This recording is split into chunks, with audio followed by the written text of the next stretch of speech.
तो motion in a plane, और इसके पहले वाले चैप्टर का नाम था मोशन इन अ लाइन, है ना। तो इस बारे में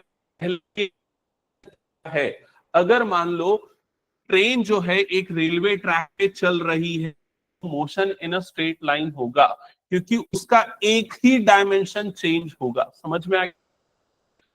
लेकिन अगर मान लो कोई छिपकली इस दीवार पे चल रही है, तो उसके दो डायमेंशन चेंज होंगे, दो कोऑर्डिनेट्स चेंज होंगे, एक एक्स कोऑर्डिनेट और दूसरा वाई कोऑर्डिनेट। क्या ये क्लियर हो गया? तो जो इक्वेशंस इसके पहले वाले चैप्टर में अप्लाई होती थी, कौन कौन सी इक्वेशंस थी लॉज ऑफ मोशन की? v is equals to u plus A T, s is equal to U T plus half A T square, और third this u square is equal to 2as। यहां पर u, v, a और t ये सारे one dimensional के point of view से थे। अब यहां पर दो डायमेंशन आ जाएगा। अब इसकी स्पीड या इसकी वेलोसिटी एक्स वाई दोनों डायमेंशंस में चेंज होगी। क्या ये क्लियर है? और जब भी हम दो डायमेंशन का एनालिसिस करेंगे या तीन डायमेंशन का एनालिसिस करेंगे, तब हमें वेक्टर एनालिसिस करना पड़ेगा, और वेक्टर क्वांटिटी और स्केलर क्वांटिटी हमें क्लियर होना चाहिए। ठीक है, तो हालांकि मैंने फर्स्ट बताया था वेक्टर और स्केलर में डिफरेंस है। हर तरह की फिजिकल क्वांटिटी को डिवाइड कर सकते हैं, है वेक्टर और दूसरा है स्केलर। वेक्टर वो क्वांटिटीज होती है, मैग्नीट्यूड और डायरेक्शन दोनों होता है, और स्केलर में सिर्फ क्या होता है? मैग्नीट्यूड। समझ में आ गया ये चीज? जैसे कि अगर मान मैं इस वॉल पे फोर्स लगा रहा हूं, तो फोर्स अगर 5 न्यूटन का फोर्स लगा, इस डायरेक्शन में बताना भी वहां पर इंपॉर्टेंट होगा। क्या ये क्लियर हो गया?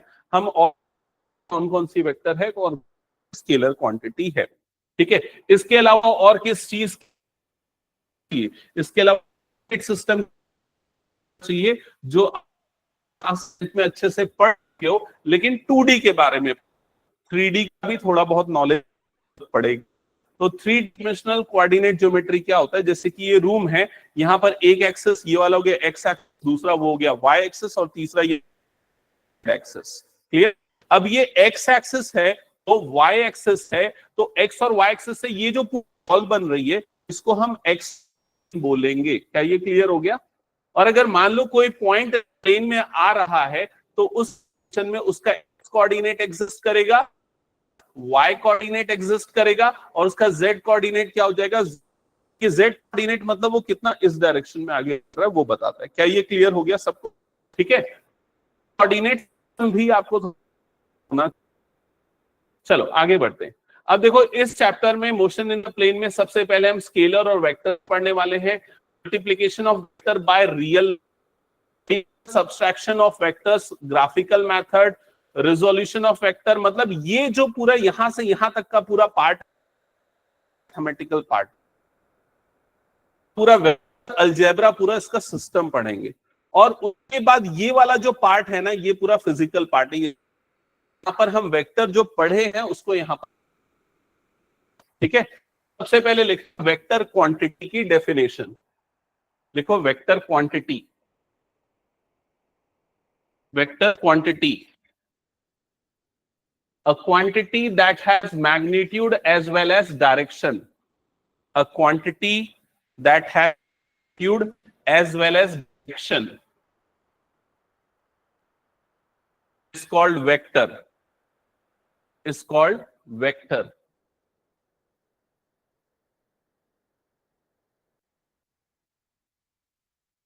ठीक है, क्वांटिटी को या रिप्रेजेंट करने का ग्राफिकल तरीका और मैथमेटिकल तरीका दोनों देखते हैं। यहां पर ये जो आप दिख रहा है ना, ये एक्चुअल में एक लाइन है, डायरेक्टेड लाइन है, और ये डॉटेड पार्ट उसका होता है, और हम बोल सकते हैं लाइन सेगमेंट बोल सकते हैं। क्लियर है ये चीज? इस लाइन सेगमेंट का ये इनिशियल जाएगा, और ये वाला पॉइंट क्या बोला जाएगा? Terminal point. क्या ये क्लियर है? तो वेक्टर एक्चुअली एक डायरेक्टेड सेगमेंट, अगर मैथमेटिकली देखा जाए तो वेक्टर क्या है? एक डायरेक्टेड। तो ये कॉपी में vector is a directed segment, vector is a directed line segment. और इसके बाद ना एक इस तरह का वेक्टर बनाओ, इस तरह का, यहां पर ये पॉइंट को ए लिखो, पॉइंट को क्या लिखो, बी। हो गया। और एरो इस तरह से बना दो। अब ये जो पॉइंट है इसे कहते हैं इस वेक्टर का इनिशियल पॉइंट, इनिशियल, या फिर कई जगह पे इसे टी बोलते हैं, ठीक है। और जहां पर ये या जिस तरफ जा रहा है उसे कहा जाता है टर्मिनल पॉइंट, टर्मिनल पॉइंट, या इसे हेड भी है, ठीक है। यहां तक क्लियर हो गया। अब इसे रिप्रेजेंट करने का एक और तरीका होता है, हम ए बी लिखेंगे, ए मतलब इनिशियल, बी मतलब टर्मिनल, और ऊपर में एक एरो बना देंगे, तो ये हो गया वेक्टर ए बी। ये रिप्रेजेंट कर रहा है वेक्टर ए बी को, जिसमें समझ में आ रहा है ए इनिशियल, बी है टर्मिनल। अब अगर मान लो जस्ट मैं एरो का डायरेक्शन बस इसका बदल दूं, एरो का डायरेक्शन ऐसा कर दूं, बाकी सारी चीज है, उसकी लेंथ भी सेम है, बाकी सब कुछ सेम है, रिप्रेजेंटेशन बदल जाएगी। हाँ, तो अब इसको हम कैसे रिप्रेजेंट करेंगे, वेक्टर बी, इनिशियल और टर्मिनल पॉइंट चेंज हो जाएगा। ये एरो अभी भी वैसे ही रहेगा, लेकिन ये वाले टर्म्स जो है ना, इनिशियल और टर्मिनल पॉइंट क्या हो जाएंगे, चेंज हो जाएंगे। क्लियर हो गया। इसमें इन दोनों को देख के आप लोग को एक और चीज समझ में आ रही कि दोनों डायरेक्शन जो है वो क्या है, अपोजिट है। भले ही दोनों एक दूसरे से पैरेलल दिख रहे हैं, लेकिन दोनों का डायरेक्शन यहां पर क्या है, अपोजिट है। ये चीज यहां तक कर लिया। अब कई बार इसको और सिंपलर वे में रिप्रेजेंट करके इसको एक और दूसरा रिप्रेजेंटेशन, मान लो वेक्टर ए, ऐसे भी डिनोट किया जाता है। मतलब इनिशियल या टर्मिनल पॉइंट न लिख के एक नाम वेक्टर ए या वेक्टर सी या वेक्टर आर। जनरली जब इस वेक्टर को हम अल्फाबेट से डिनोट करते हैं तो वो स्मॉल लेटर वाला करते हैं, लेकिन जब इनिशियल और टर्मिनल पॉइंट यूज करते हैं तो कैपिटल लेटर्स का यूज करते हैं। ये सारा मैं बता रहा हूं आपको, रूल्स बता रहा हूं, ये समझ। ये क्लियर हो गया सबको, ठीक है। कैसे किया जाता है, तो इसको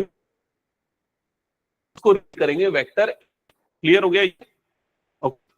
अब जैसे मैंने बताया वेक्टर में दो चीज होती है, एक तो होता है मैग्नीट्यूड और दूसरा डायरेक्शन।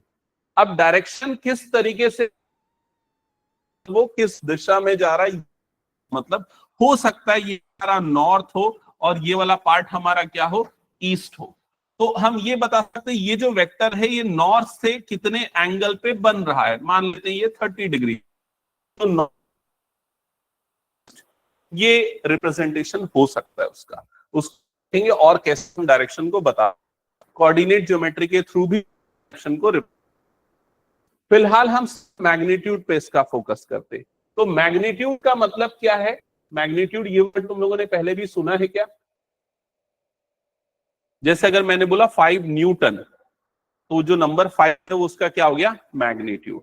वैसे ही अगर ग्राफिकली ये अगर वेक्टर है, सेगमेंट की जो लेंथ है इसको हम क्या बोलेंगे, उसका मैग्नीट्यूड। समझ में आ गया ये चीज? तो यहां पर ये नोट कर लो कॉपी में अपनी, magnitude of vector A B, vector is the length of direct segment, the length of directed line segment।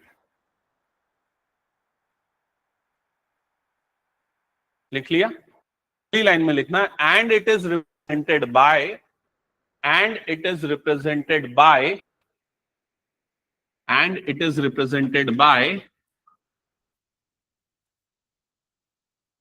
this।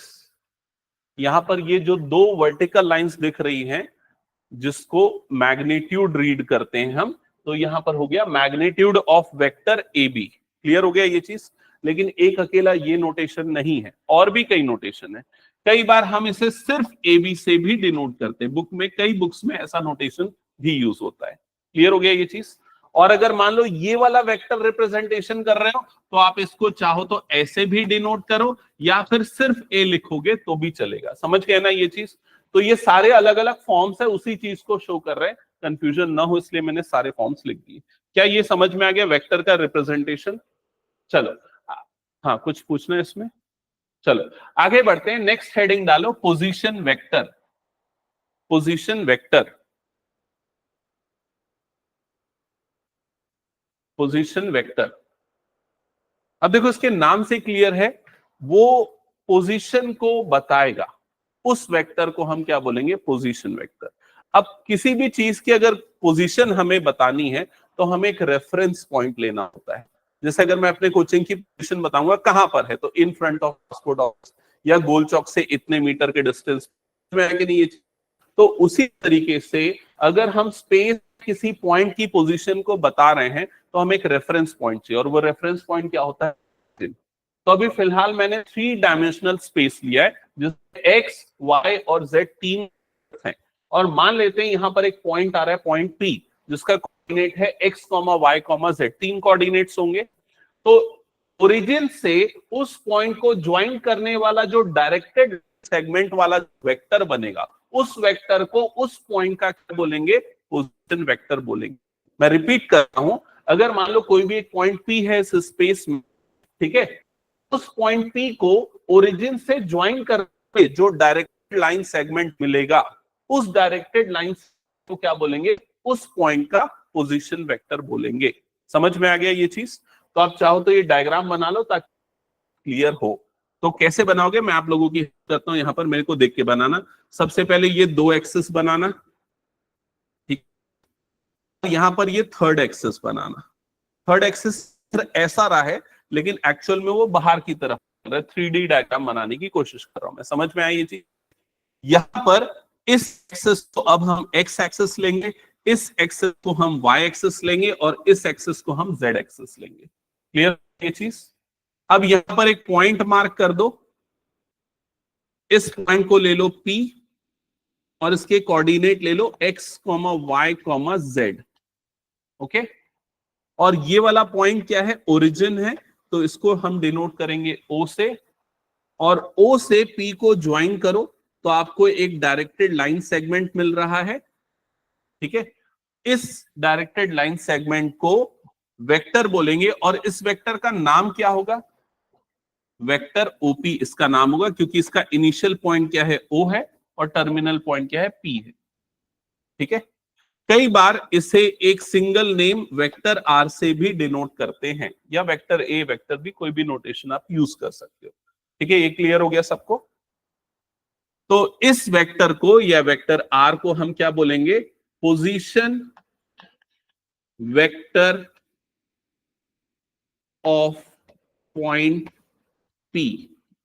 Position vector of point P।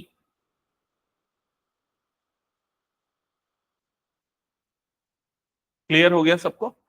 उसी तरीके से देखो कुछ और यहां पर पोजीशन वेक्टर है। 3 पॉइंट्स दिख रहे हैं ना यहां पर, एक पॉइंट A है, दूसरा पॉइंट B है, तीसरा पॉइंट C है। तो वेक्टर OA क्या है?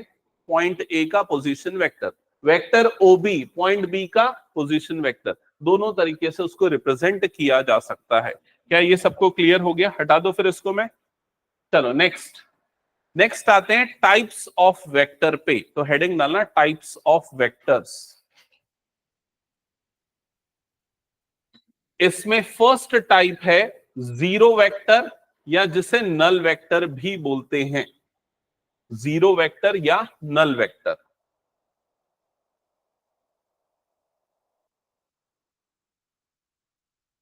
ठीक है, तो एकदम शॉर्ट में बताता हूं, ऐसा वेक्टर जिसका मैग्नीट्यूड 0 हो उसे जीरो वेक्टर बोलेंगे।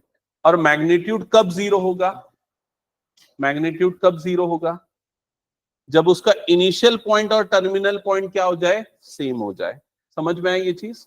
ठीक है, ओरिजिन पे तो उसका पोजीशन वेक्टर 0, वो भी ठीक है, लेकिन ऐसा जरूरी नहीं है। ये पोजीशन वेक्टर एक अलग टाइप का वेक्टर है, ये समझ ले, जो उसकी पोजीशन को ओरिजिन के रेफरेंस में बताता है। लेकिन हर वेक्टर पोजीशन वेक्टर नहीं हो सकता ना, हो सकता है कि यहां पर कोई पॉइंट ए आए और यहां पर कोई पॉइंट बी आए, तो ये एक वेक्टर क्या हो गया, वेक्टर ए बी। तो नल वेक्टर या जीरो वेक्टर वो है जिसमें मैग्नीट्यूड उसका क्या होगा, जीरो, मतलब लेंथ कितनी हो जाएगी, जीरो, मतलब इनिशियल पॉइंट और टर्मिनल पॉइंट एक ही जगह पे आएंगे। क्या ये क्लियर है? तो लिख लो, vector whose initial and terminal point coincide, a vector whose initial and terminal point coincide and its magnitude is zero, and its magnitude is zero। और जीरो वेक्टर को ऐसे डिनोट किया जाता है, देखो जीरो लिखा और ऊपर में वेक्टर का सिंबल बना दिया, तो अगर कभी ऐसा दिख जाए तो आपको मतलब समझ में आना चाहिए, वो नल वेक्टर है। ठीक है, और ये भी कुछ रिप्रेजेंटेशन है, कभी अगर आपको ए वेक्टर या बी वेक्टर या सी वेक्टर ऐसा देखने को मिले तो आप समझ जाओगे वो नल वेक्टर है। ठीक है, ये वाले जो एग्जांपल्स देख रहे हैं। ओके, सेकेंड टाइप पे आते हैं, तो सेकेंड टाइप है यूनिट वेक्टर। यूनिट वेक्टर, ठीक है, तो पिछला वाला जीरो वेक्टर, कौन सा वेक्टर जिसका मैग्नीट्यूड क्या होता था, जीरो। यूनिट वेक्टर कौन सा वेक्टर जिसका मैग्नीट्यूड क्या होगा, वन। समझ में आ गया, वन यूनिट। तो लिख लो, a vector whose magnitude is unity, या शॉर्ट में लिख लो मैग्नीट्यूड इज यूनिटी, इसका मैग्नीट्यूड क्या होता है, वन होता है, इसको बोलते हैं यूनिट वेक्टर। यहां तक हो गया सबका? अब यूनिट वेक्टर भी एक स्पेशल वेक्टर होता है, तो जैसे हम इसके लिए ये रिप्रेजेंटेशन यूज करते हैं नल वेक्टर के लिए। अगर कोई वेक्टर यूनिट वेक्टर है, उसका मैग्नीट्यूड बनाएगा इस तरीके का, उस सिचुएशन में उसको रिप्रेजेंट करते समय हम ये ऊपर में एक टाइप का सिंबल बनाते हैं। तो किसी भी वेक्टर के ऊपर ये सिंबल बना है, समझोगे वो कौन सा, यूनिट वेक्टर। ठीक है, तो ये आप लिख लो, क्या लिखोगे, unit vector in the direction of vector A is denoted by A cap. Unit vector in the direction of vector A is denoted by A cap.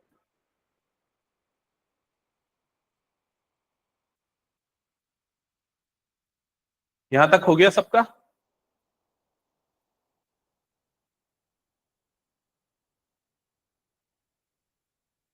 Next है को इनिशियल वेक्टर। इसका मतलब कि इस वर्ड को ही समझ,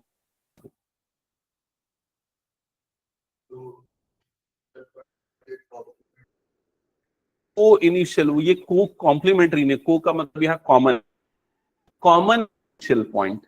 ऐसे दो वेक्टर जिनका इनिशियल हो जाए कॉमन। जैसे एक एग्जांपल के लिए, मान लो यहां पर से एक वेक्टर, ये पॉइंट ए है, एक वेक्टर बना दिया और से एक वेक्टर बना दिया ए, तो ये दोनों वेक्टर कैसे हो गए, तो initial vector, common initial point. समझ में आ गया? तो ये डायग्राम ताकि आपके दिमाग में वो मैप्ड रहे। और ये लिख लो, सेम इनिशियल पॉइंट, ये वर्ड लिख लो, सेम इनिशियल पॉइंट।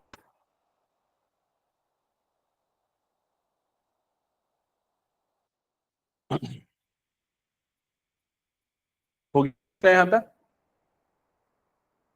अब अगला जो है वेक्टर का, कोलिनियर वेक्टर, डेफिनेशन खुद पढ़ के मुझे समझाओ कि वेक्टर्स को कोइनिशियल बोलेंगे, सॉरी कोलिनियर बोलेंगे। कोइनिशियल तक तो लीनियर किसे बोलेंगे?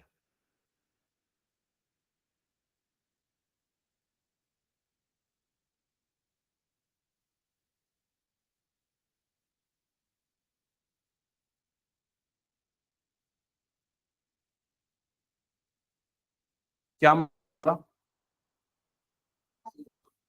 अगर कोई दो वेक्टर एक ही लाइन के पैरेलल हैं, भले उनका मैग्नीट्यूड डायरेक्शन अलग है, तो वो वेक्टर क्या हो जाएंगे?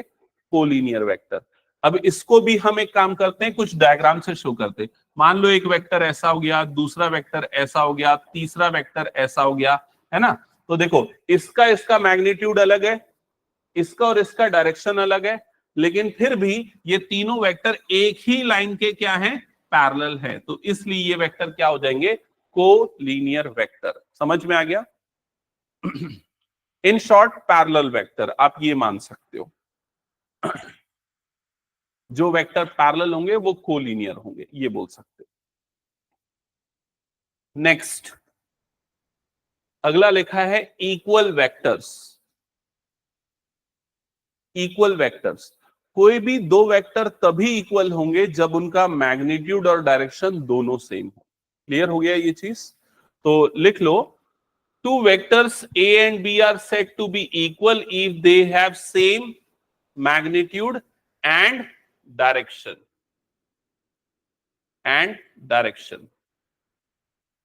इसने और प्रॉपरली डिफाइन किया, बट जितने की जरूरत है बस मैं उतना ही बता रहा हूं, ठीक है?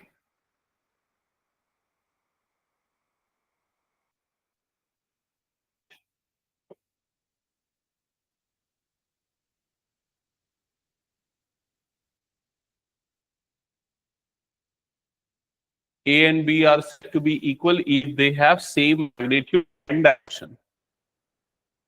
हो गया? ओके। अब देखो, मान लेते हैं यहां पर एक वेक्टर बनाया और एक और बना रहा हूं, एक वेक्टर है, ये दूसरा। इस वेक्टर को नाम दे रहा हूं ए, इस वेक्टर को नाम बी। अब तुम लोगों ने अभी देखा, मैंने कॉपी वेक्टर का जो कभी वही डायरेक्ट, इसकी जो लेंथ अलग है,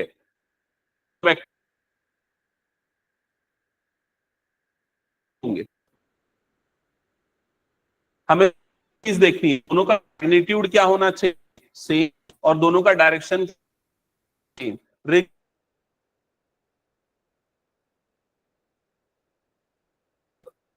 ठीक है, ड्रॉ कर लो, लोगों को में रहेगा, क्योंकि अगर ड्रॉ रहेगा ध्यान में।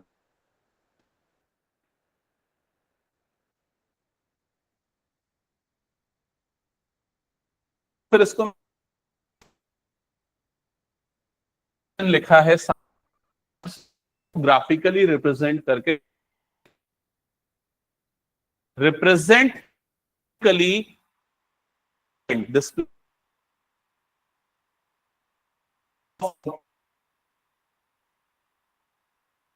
डिग्री ईस्ट,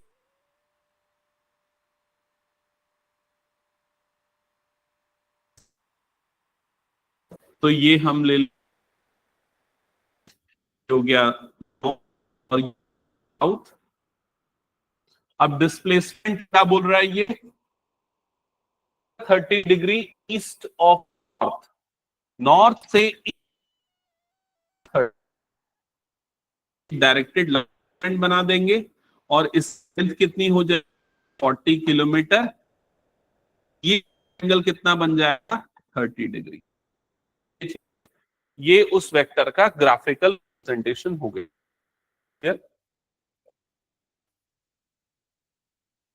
का क्या मतलब होता इस क्वेश्चन के हिसाब से, इसके हिसाब से पहली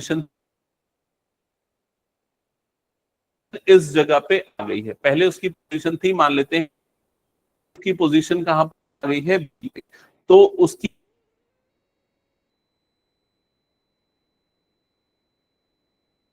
क्लियर होगी। प्लेसमेंट में 40 किलोमीटर बोलते, तो इधर भी, वो तो इधर डायरेक्शन में उस पॉइंट प्लेसमेंट।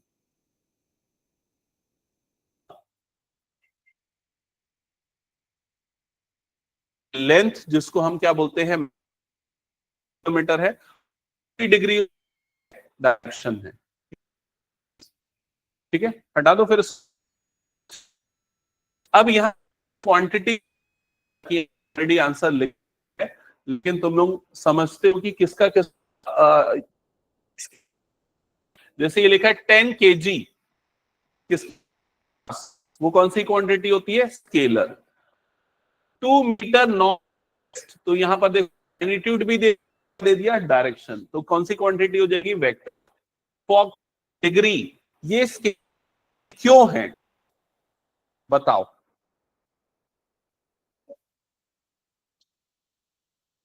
के रिस्पेक्ट में वो या वाई एक्सिस से क्लॉकवाइज डायरेक्शन में 40 डिग्री या एंटी क्लॉकवाइज, ये क्लियर नहीं है, तो इसलिए सिर्फ मैग्नीट्यूड है।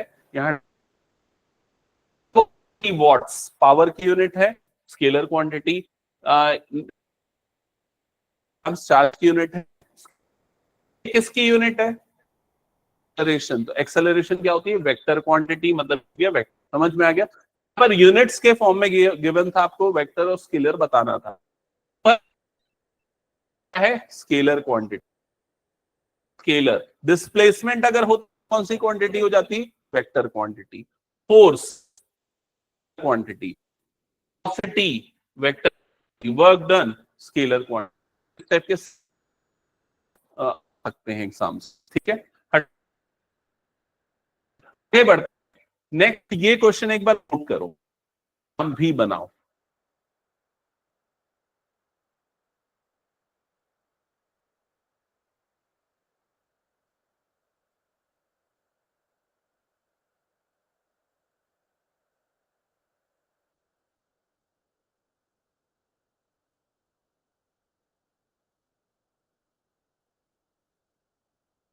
भी करो वेक्टर,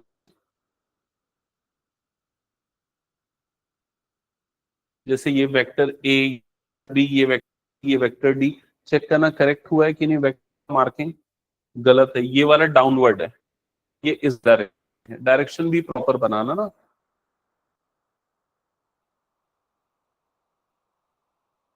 डायरेक्शन देख लो सब का तो दिख रहा है, लेकिन यहाँ पर ये डायरेक्शन, वेक्टर सी का डायरेक्शन ये है, वेक्टर बी डायरेक्शन का डायरेक्शन ये है। क्लियर हो गया ये? हाँ हाँ, जैसे मैंने एरो बनाया वैसा ही है। जैसे ये ए का डायरेक्शन ये है, मतलब एरो, बी का डायरेक्शन है तो सी, और ये किसका डायरेक्शन हो गया? डी का। क्या ये डायग्राम सबने सही लिया? एक बार चेक कर लो।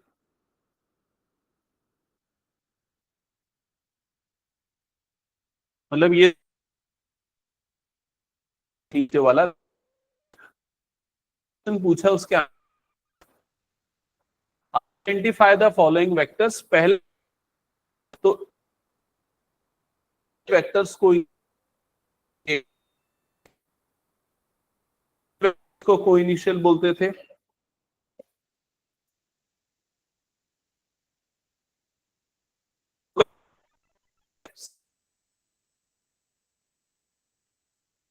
और कोइनिशियल में वेक्टर डी, वेक्टर ए,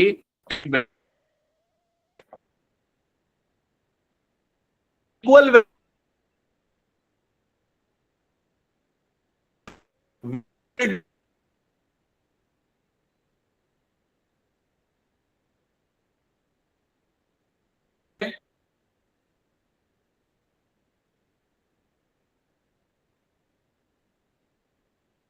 क्या